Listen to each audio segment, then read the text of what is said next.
como haciendo un recorrido cronológico, histórico de la Biblia. ¿Qué es lo primero que ubicarían? Vean todas las piezas, denle una vueltecita así y vean y ubiquen por dónde comenzaría a escribirse la Biblia. A ver, denle una vuelta, vean las piezas, las maquetas. Aquí,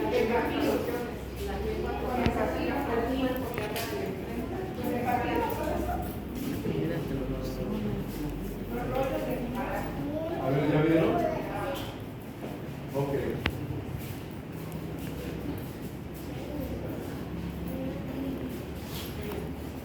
Ahora, a ver, señálenme el módulo griego. Acá, ¿verdad? Sí. Ahora, la primera Biblia completa, la Vulgata Latina, ¿verdad? Así me dieron sus notas. Qué bien. Es la Biblia que representa o más de las más representativas de la Edad Media. Son Biblias como iluminadas, una Biblia que la de Luis. Ok, con eso que ubiquen ustedes les va a dar un buen panorama de cómo la necesitarían. Porque normalmente tendríamos que empezar por decir que toda la Biblia tiene sus orígenes en la cultura hebrea, ¿no? ¿Cuándo son hebreos? ¿Cuándo son judíos? Es una pregunta que les pueden hacer. Oigan, ¿qué? ¿Los judíos son los mismos que los hebreos? No. ¿Qué es lo que los hace diferentes? El lugar de ordenación. ¿Ok? ¿Qué más? Pues los judíos son de la lengua. Las culturas. ¿Qué más? A ver, piensen. ¿Por qué son judíos? ¿De dónde vienen los judíos? Son de la tribu de Judá. De la tribu de Judá. ¿Y cuántas tribus eran originalmente? 12. Entonces, los judíos son solo una tribu. En un inicio son hebreos, ¿no? Y lo que ustedes ven aquí tiene algo muy, muy significativo. Soportes de la escritura, que en este caso, el primer testigo de la Biblia que tenemos, nos referimos a materiales, serían las piedras, pero no existen las piedras, ¿verdad? Las tablas de la ley, unas las rompe Moisés y las otras ¿dónde estaban? En el arca. En el arca de la alianza o en esa. Son maquetas, pero son pequeñitas, pero bien, ahí se piensa que estaban las tablas de la ley. ¿Qué tamaño tendrían más o menos? Acuérdense que Moisés las traía aquí. ¿De qué tamaño pudieron haber sido? Pues, No como estas, ¿verdad? unas chicas. ¿Y en qué idioma estarían escritas? Hebreo. Hebreo, arameo. No, en hebreo, Acá tendríamos que hablar de paleo-hebreo. paleo. ¿Ah? ¿Por qué paleo-hebreo? Porque el idioma hebreo para esta fecha que el Éxodo nos está contando todavía no existía como lengua. ¿Bien? Entonces, ¿de dónde venía Abraham? De Ur de los Caldeos. Entonces, Abraham, ¿de qué país sería? Era un cananita, ¿no? ¿Sí? Ok. Ahora, esto que ven aquí más bien parecen ideogramas, es decir, algunos símbolos que nos dan una idea. Si yo les pinto una bolita con como rayitos, ¿qué quiero decirles con eso? Un sol, ¿verdad? Y si les pinto como una casita, como una casita, ¿no? Ok, así estarían escritas las tablas entonces. Bienvenida, qué bueno que está por acá. Así estarían escritas entonces las tablas de la ley. Y evidentemente no es hebreo porque el hebreo para esas fechas, dijimos, no existía. Pero los soportes de la escritura serán la piedra, el papiro, que les había hablado del papiro. Bien, este es un papiro muy moderno, con algunos también símbolos por ahí egipcios, pero lo que queremos representar es que la escritura va pasando de soporte en soporte, de la piedra al papiro y después a las pieles de animales, a los pergaminos. Ajá. Entonces, los hebreos son los que van a empezar a escribir sus tradiciones, su interpretación de Dios, como ellos perciben su mundo, en materiales como estos. Y esto es lo que quiere decir este módulo. Bien, hasta ahí, ¿todo bien? Sí. Ok. Lo que ven por acá son meros ornamentos, son algunas piezas de cultura judía, como un platón de la Pascua, un mantel para el platón, la menorá, pero lo que queremos con eso nada más es ambientar y hacer notar que es a partir de la cultura hebrea cuando comienza la escritura del texto bíblico, pero hay que recordar 4.000 años de historia, porque 2.000 de tradición oral y unos 2.000 más o menos de tradición escrita, ¿vale? Ok, ¿qué es esto? El tabernáculo. El tabernáculo, ¿no? Que eso lo van a encontrar en sus narraciones de la Biblia. Las explicaciones que quieran tener del tabernáculo van a estar por acá. Simbolismos, qué representaba alguna cosa, entonces no tiene caso que yo les explique. Los detalles técnicos que están aquí los pueden encontrar en cédulas, en fichas técnicas, y eso lo pueden leer y sin problema lo van a ver, ¿vale? Yo solamente les doy el general para que cuando ustedes reciban visitas sepan más o menos qué decir. ¿Bien? Entonces iríamos hebreo, todo esto tiene que ver con hebreo, y aquí textos hebreos. Van a encontrar aquí algo que les da mucha curiosidad a las personas. Una Torá en un estuche sefaradí. Y el estuche sefaradí lo hacen los españoles, los judíos españoles, como una forma de proteger la escritura. Esta es una miniatura. Un original tendría arriba de 60 centímetros más las cúpulas, y adentro contiene un rollo generalmente en piel. Ahora, ¿por qué hacen esto? Les cuento algo curioso. Los judíos piensan que la escritura es sagrada y que nuestras manos le contaminan porque son impuras. Entonces no la podemos tocar con nuestras manos. Ellos no cambian la página de la Biblia mojándose el dedo de saliva y dándole así, como hacemos muchos, ¿no? No es lo mejor. Ellos hacen estuches como estos, algunos de ellos hermoseados en metales preciosos, con gemas y todo ello, ¿no? El valor que le dan los judíos a la escritura, y tienen unas perillas en la cúpula de este estuchito, que si lo cerráramos sería como una velita, y con las perillas van girando a modo de darle lectura al texto sin tocar, para no contaminar. Es idea judía. ¿Bien? Y en general estos son textos judíos. Aquí tendríamos algunas Biblias como la hebraica stuttgartensia, que buscan principalmente la pureza en la traducción. Cuando nosotros traducimos un texto, normalmente interpretamos, es decir, no se puede hacer traducción línea a línea, porque las palabras pierden sentido, de cualquier idioma, El dicho popular es que toda traducción es una traición, porque interpretamos lo que quiere decir. Hay palabras que nosotros no tenemos, que están en otras culturas y que, pues bueno, hay necesidad de interpretar, y esto no es, la Biblia no es la excepción. En su idioma original, el hebreo, hay muchas palabras que son de significados más amplios y que a la necesidad de interpretación le cambiamos un poquito. Los judíos se quejaron de eso y hicieron una Biblia como esta, con aparato crítico, es decir, notas al margen para referir de dónde habían tomado la información. Como cuando decimos, esta información la tomé de tal texto, la copié de tal libro, ellos hacen esto, refiriendo a los papiros, a los pergaminos más antiguos, y por ello traducen de esta manera. ¿Vale? Avanzamos y están para allá. ¿Qué diferencia hay entre el Tanaj y la Biblia hebraica? La Biblia hebraica stuttgartensia lo que quiere hacer es como referir precisamente la fidelidad en el texto. La Tanaj es tradición, ¿verdad? Acá lo que es un aparato crítico, lo que está buscando es como cuando buscamos que nuestra traducción sea lo más apegada a lo más apegada a los textos que le dan soporte a los testigos.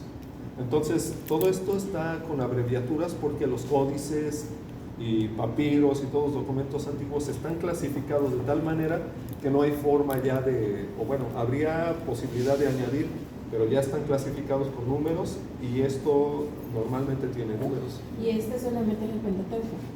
Sí, acá sí, nada más.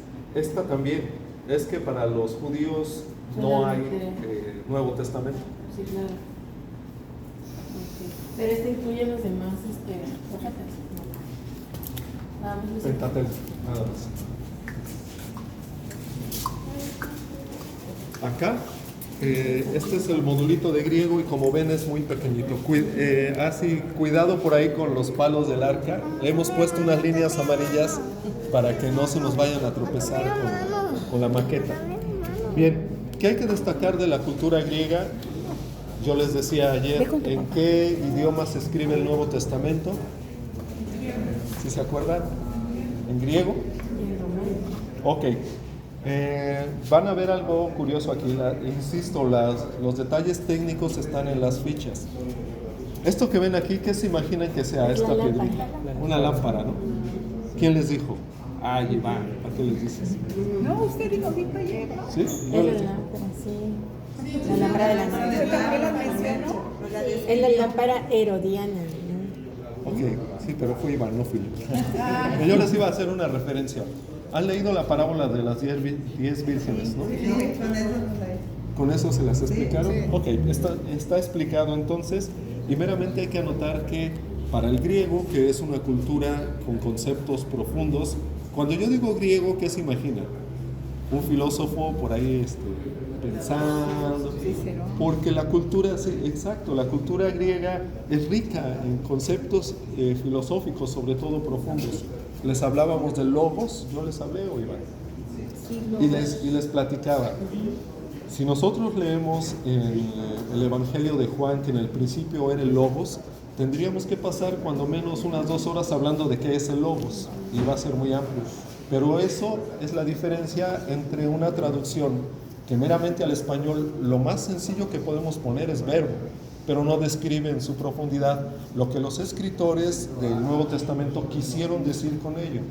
Habría que meterse un poquito en estos conceptos para comprender más amplio el Nuevo Testamento.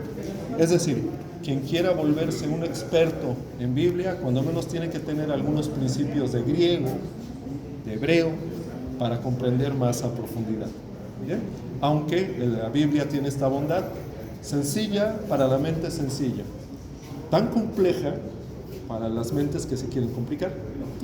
Y de ahí la intención de estudiar o de lo que quieran, la Biblia tiene esa particularidad. ¿Vale? Avanzamos un poquito para ello. Les estoy dando un recorrido express, perdón, pero la idea es de que se queden con una idea muy general de la exposición y después pueden replicar esto. Ahora, acá les decía yo, la primer Biblia completa, obviamente esta no, esta es una edición por ahí del siglo, creo que 18.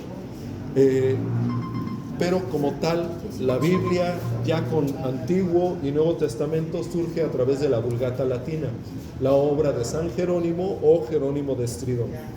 Y con ello es pasar el mundo de allá, hebreo, el mundo griego, ahora al latín, porque los imperios, como cualquier otro imperio, cuando dominan una región, imponen su lenguaje, su cultura, su moneda y su religión también. El caso del Imperio Romano con el latín va a hacer que no haya otra Biblia antes que la de Jerónimo, y ella, les decía yo, más o menos el 382 ya de nuestro tiempo, y que no se va a poder traducir, poseer en ningún sentido, sino es a partir del texto latino. Y con la Vulgata Latina entonces surgirán otras Biblias. Hasta aquí todavía todo manuscrito. Así es que cuando Jerónimo hace su obra, para que alguien la copiara, cuando menos 10 años después, porque era lo que tardaba un copista en ir copiando. Y esto hacía, como decíamos, que los errores humanos se sumaran. Cansancio, omisión de algún renglón o equivocación en alguna palabra. Había copistas, por ahí ven un cuadro que se llama Los Copistas. Había copistas que no sabían leer, que no sabían escribir. ¿Y qué hacían? Dibujaban letras, imagínense, sin comprender lo que estaban haciendo. Entonces, obvio que algunas palabras quedaron transgiversadas y después la Biblia comenzó a sumar errores de copiado, producto del cansancio humano. Hay que entender esto. La Biblia tiene errores. Si les preguntan, ¿la Biblia tiene errores? ¿Qué les van a decir? Sí. De copiado. De copiar. Palabra inspirada, palabra de Dios, todos aceptamos eso, Sí. pero hecha por hombres. Los hombres escribimos y tenemos este tipo de situaciones, ¿vale?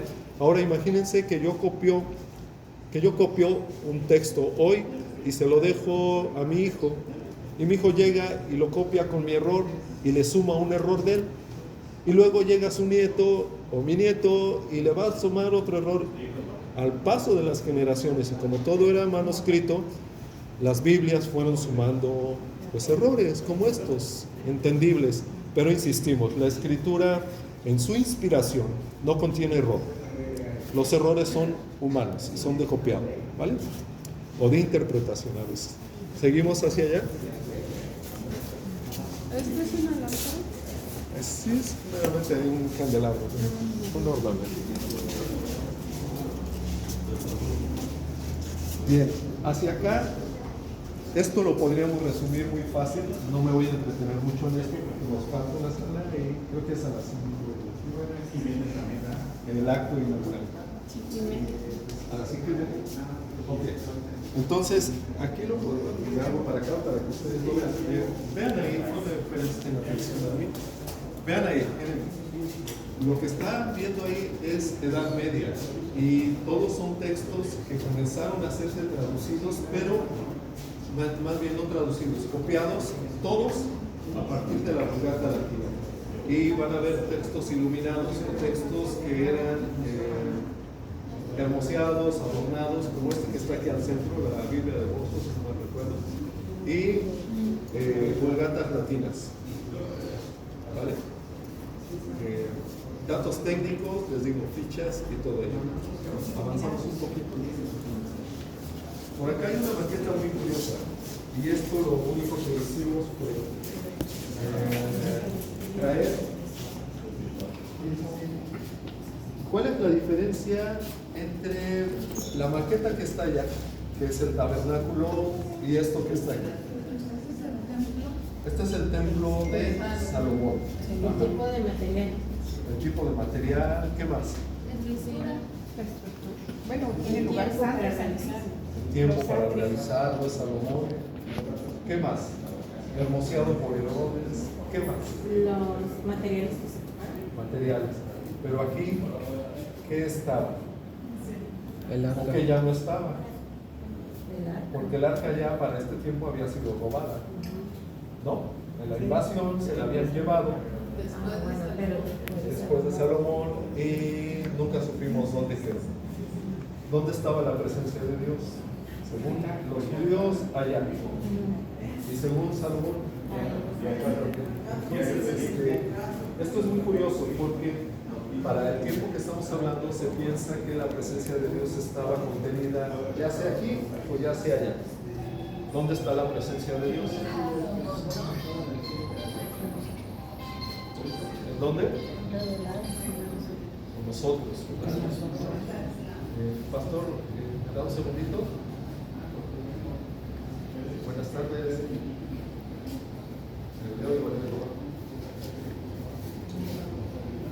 Sí. Iván. Continúa, Leonardo. Continúa. Bienvenidos.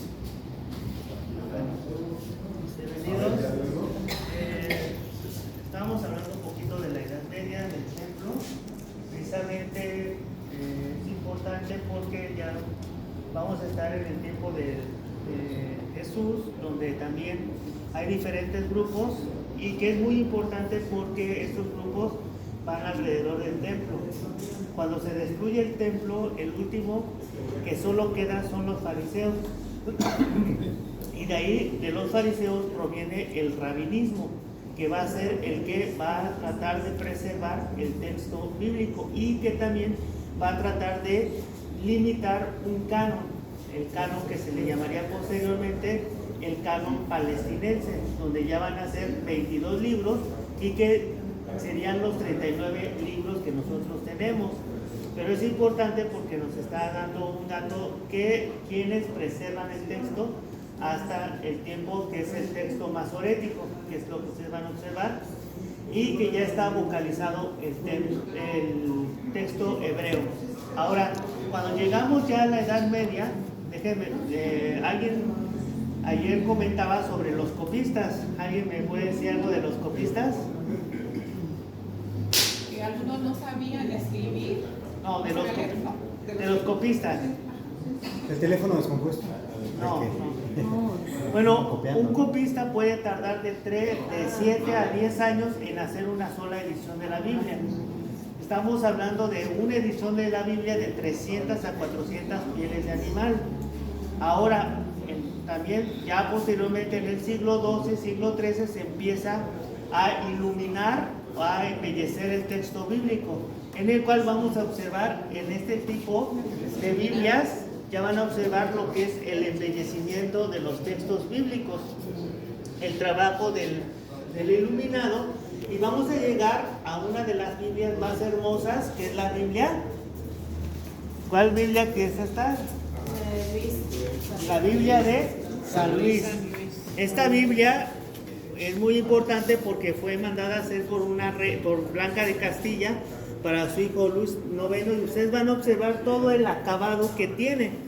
Yo les mencionaba la forma en que se enseñaba, el acabado de los miniaturistas, el acabado de los copistas, pero también la interpretación teológica que se le da al texto bíblico.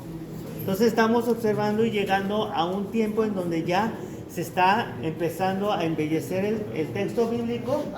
Ustedes van a ver los medallones, son casi 5,000 medallones, y el texto bíblico en latín y el texto en francés, hablando el comentario de cada uno de los medallones y las representaciones.